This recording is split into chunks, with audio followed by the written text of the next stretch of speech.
Là, on va commencer par le velouté de potimarron. On garde la peau. On le découpe en petits cubes pour en obtenir comme ça. Voilà. On met dans une casserole beurre et huile d'olive. Une noisette, mais 30 g de beurre, 2 cuillères à soupe d'huile d'olive on met à chauffer. Après, on émince une échalote qu'on met dedans. Voilà.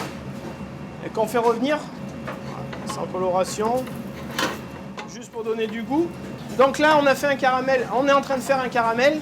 Donc eau et sucre, basique. Le caramel, on est obligé de le faire au moment, parce que sinon ça ne marche pas. Donc là, on arrive à l'échalote. C'est dommage, vous ne sentez pas, mais c'est magnifique l'odeur. Je mets les cubes de potimarron. Voilà, comme ça. On fait compoter. Comme ça. Voilà, là ça compote. Maintenant, tout le monde chez soi a soit un bouillon de légumes, un bouillon cube, qu'on dilue dans l'eau et qu'on mouille à hauteur sur le potimarron. Là on verse, on met à hauteur, on ramène tout ce qu'il y a sur les bords.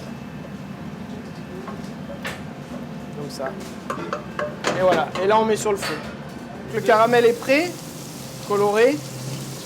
On le rafraîchit sans mettre de l'eau dedans, hein. Sinon on se brûle, ça gicle. Voilà. Voilà. Donc on fait caramel, graines de sésame, voilà. On en reprend une. On fait caramel, graines de chia. Voilà. Raphaël, donc chef de partie. Voilà. Il va vous présenter la recette de la pâte à tuiles pour faire avec le velouté de potimarron. Donc voilà, là on a notre appareil à tuiles dentelle.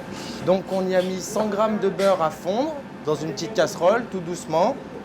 À côté, dans un cul de poule, on a préparé 50 g de farine et 160 g de sucre. On y incorpore 2 blancs d'œufs dans cette préparation farine-sucre. Et en dernier, les 100 g de beurre fondu. On laisse un petit peu reposer au frigo, sinon ça ne marche pas. On l'étale sur une plaque, au four, 160-170 degrés, entre 4 et 6 minutes. On retrouve notre appareil à tuiles dentelle, une cuillère, un style-pâte posé sur une plaque à pâtisserie. Donc on va prendre un petit peu d'appareil dans la cuillère, l'étaler, alors on peut faire la forme qu'on veut. Moi j'ai choisi une forme ronde, la même quantité de partout, sinon la cuisson ne sera pas uniforme. Et là on peut l'enfourner au four.